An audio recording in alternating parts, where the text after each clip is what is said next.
What's going on, guys? It's your boy Certified LY, the N to the K, Certified Link. Basically, what we're doing is letting you guys know PlayStation Hub's top most anticipated games based off of the trailers from the Game Awards 2023. And first up on that list is going to be Exodus, the first IP announced from Archetype Entertainment, who is a subsidiary of Wizards of the Coast, you know, the people that make Dungeons and Dragons and Magic the Gathering. And basically took a lot of retired BioWare people that worked on Baldur's Gate, Mass Effect, and put them all into one studio. Also, in January 2020, it was announced that another former BioWare member, Chad Robinson, had been brought on board as Vice President and General Manager. They also affirmed that the first IP being developed would be a science fiction RPG. Well, basically, any action will have a butterfly effect that will carry over years and even decades, according to an article from IGN.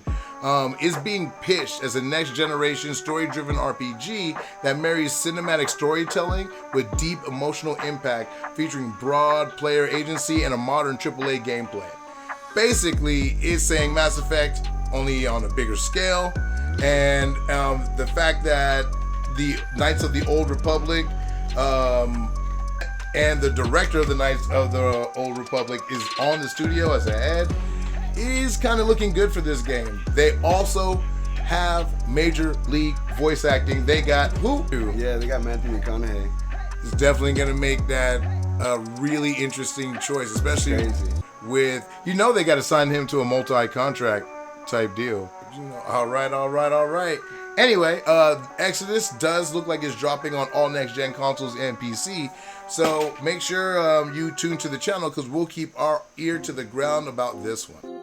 See, if there was a list, let's just say if there was an order to this list, this would definitely be my thing. The Sega Remaster compilation. This is definitely showing my age, but man, seeing glimpses of Shinobi and Streets of Rage, fucking Jet Set Radio, all of this stuff, like getting full redesigns, full remake. It looks like remakes. If not, they're not remakes, then they're really overhauling their overall. Looks like 2.5D.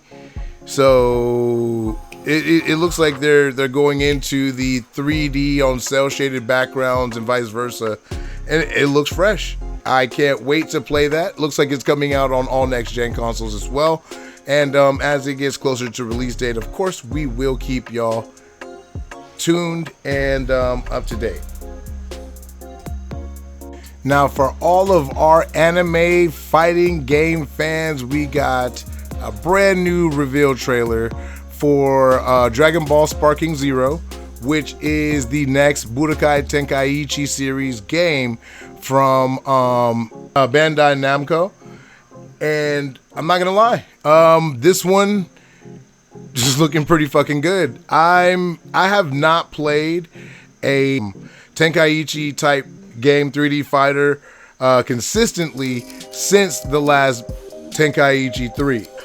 Dragon Ball Sparking Zero is looking like it's dropping for all next gen consoles, and they'll have more information about that coming up next year. And yeah, there was a reveal trailer by Hideo Kojima on his brand new IP called OD. And OD is supposed to be a horror title. They have a few different famous names attached to it. I can't say it off the top of my head who they were specifically. All I do know is the third person is one of those guys that is like Snap famous. I think Kevin Hart said it. You know, Snap famous. The guy that played in, he did that type of guy. I know that he's usually in like scary movies and stuff like that. I've seen him in a lot of movies. I just can't remember his name. When we edit it, probably gonna have pictures and videos and shit up here, so that's gonna render all of this null and void. But still, I'm kind of excited to see where Hideo Kojima is going with this one. It does look like it's an Xbox Studios game, so it will only be on Xbox and PC, but we'll see a little bit more about that as the time goes on. But next up, we have Black Myth Wukong. Now, when this first came out,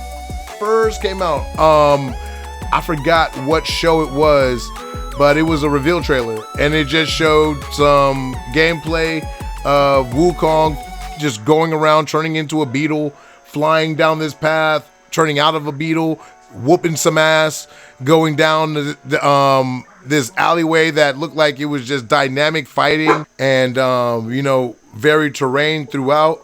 And then finally, we ended up getting to some combat against a boss character and seeing his bow staff extend and do combos with that, parries. It does remind you more of like a Ninja Gaiden or Devil May Cry.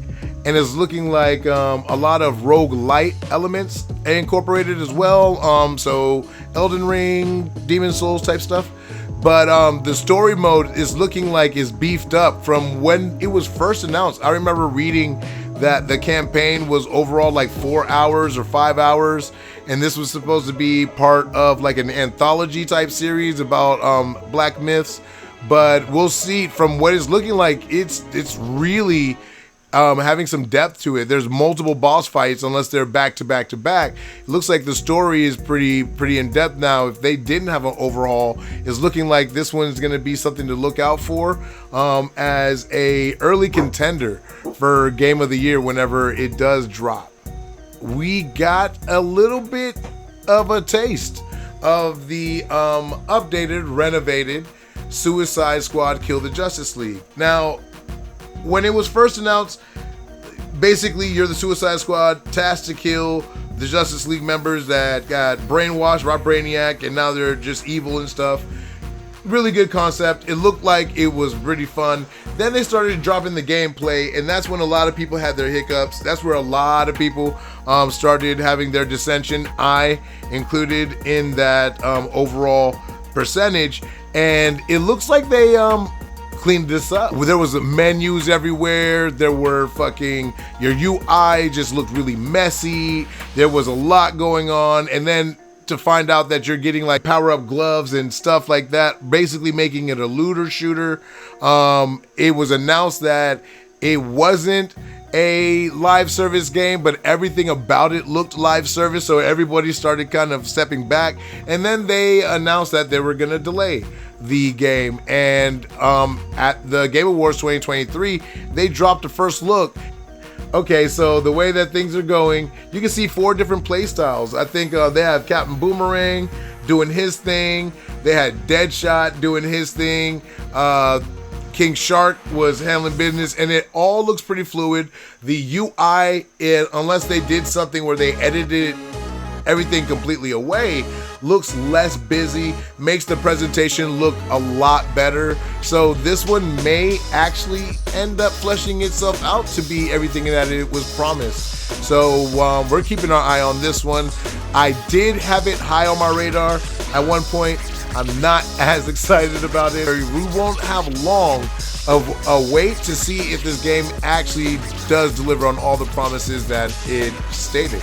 And next, we are continuing with the sequel trend, and this one is looking like Final Fantasy VII Rebirth. So this is the second part to the Final Fantasy VII remake that they started a couple years ago. I myself played it, loved the gameplay, I loved how they did it. Don't love the fact that they could have put more content in there and decided to space this out over a series of games where we got all 4 discs. When we bought the game, when it first came out, it was all 4 discs. Now they're stretching this out into individual game titles per disc, basically. So, I mean, make the money how the fuck you're gonna make your money, swear, but it kind of sucks that that is the case. On the other side, it does look fucking dope. I see the graphics and everything holds up. It's kind of looking like it's taking a lot of the Final Fantasy Advent Children into canon. So all of that is true. If you're a very big fan of Final Fantasy VII, Advent Children is now part of canon.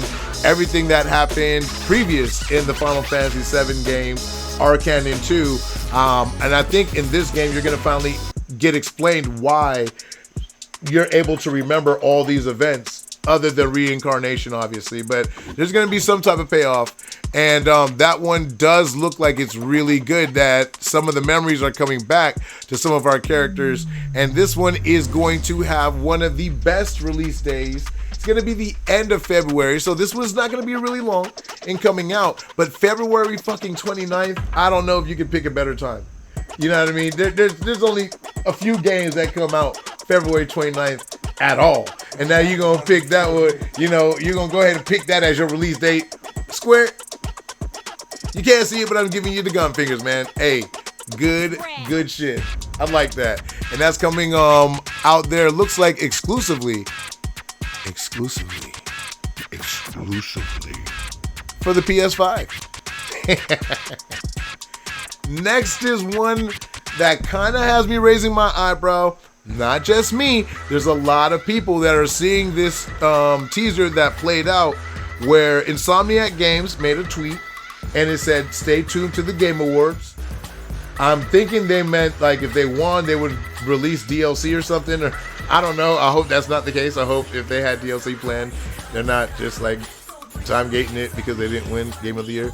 The only thing that we've seen that was Marvel related was this one, Marvel's Blade. And it is looking like it is shaping up to be a pretty good game. It's made by the same studio that did Deathloop. I know they did Deathloop, but I like that game. The game was pretty dope as a story. The gameplay loop itself, ironically, wasn't as fun as you would like it after learning the patterns and stuff like that. But getting to learn all the information, doing your investigations, stuff like that, going through the whole thing until you make a perfect run of killing all of these members in a row in one day was pretty interesting. And I'm interested to see what's going on with Blade. Is this going to be a multi-platform title, even though it's made by an Xbox studio or Xbox owned company? It does not have any information about what consoles it's coming out on. And this could be a very smart business move by Xbox, just kind of, going Dr. Evil with it and just keeping those chips and those cards close to their chest. Another game that I had no idea about that just came out there with a trailer that kind of had me like, wow, was The Last Sentinel. That one kind of reminds you of Akira. Like whoever the hero comes in, rides in on a motorcycle, nice headshots, hit the Akira slide, came out there. The name of this hero character is the Demon, is what this what everybody knows this assassin or crusader or I don't know, vengeful spirit. The Last Sentinel is just mysterious enough to make me kind of scratch my chin on the story itself. But if the trailer is to be believed, it's looking like you're going to be fighting multiple enemies. In a lot of instances, you're going to have to manage melee between shooting and obviously your weapons and everything like that. So whenever we get more gameplay about The Last Sentinel, we'll go ahead and drop that over here and let you guys know about it too. And yeah. And the last but certainly not least trailer that I'm sitting over here super stoked about is going to be Monster Hunter Wilds. It is a next gen Monster Hunter game. My God, I'm waiting. I thought Monster Hunter was super trash until I played Monster Hunter World. And the only reason I felt that it was trash is because I never got to play it because I didn't buy a Nintendo just to play Monster Hunter. Sorry. But Monster Hunter World was amazing. Monster Hunter Iceborne, chef's kiss. I remember fighting my first Nergigante, you know what I mean? Or going across my first Rajang and seeing the cutscene animations for it. Or going against my favorite Elder Dragon, Val Hazak. I was a Hammer main, and I refuse to go to any other weapon. Not because I don't feel that they're viable, it's because hammer mains are hammer mains. You don't change. As soon as you're a hammer main, you don't get to pick your weapon. A hammer main just knows he's a hammer main, and that's what we do. Monster Hunter Wilds is getting a drop coming in 2025, so it's just enough time for us to build up all the hype, just enough time for us to get ready for also another major game. Wasn't announced or dropped during the Game Awards, but definitely deserves an honorable mention, GTA 6. That's also dropping in 2025. I'm hyped. Story looks like it's taking place in Florida. Guess where PlayStation Hub and Game Related Studios is based out of? Orlando, Florida. So you know we're hyped. It does kind of show that it's Miami, Lauderdale, and stuff like that. But if you look at the map and you're from Florida or been around Florida, you already see that you got Orlando over there, you got Tampa over there, you got Daytona over on the far side. And then you got, of course, Miami, where the majority of the game is taking place. But it's not Lauderdale. It's Palm Beach. They didn't put Lauderdale. I've seen a lot of the videos, like off of the cutscene that they released, the sizzle reel, if you will. I have seen a lot of those videos in real life.